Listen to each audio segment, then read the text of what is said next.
to thank especially the government of Pakistan for helping arrest this monster. ISIS terrorists killed 13 American service members and countless others in the Abbey Gate bombing during the disastrous and incompetent withdrawal from Afghanistan, perhaps the most embarrassing moment in the history of our country.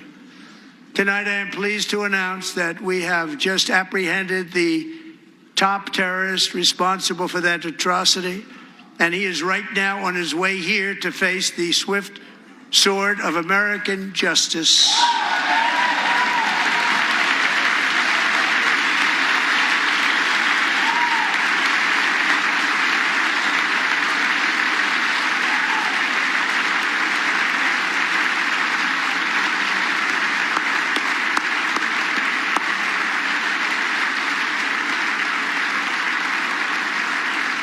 And I want to thank especially the government of Pakistan for helping arrest this monster.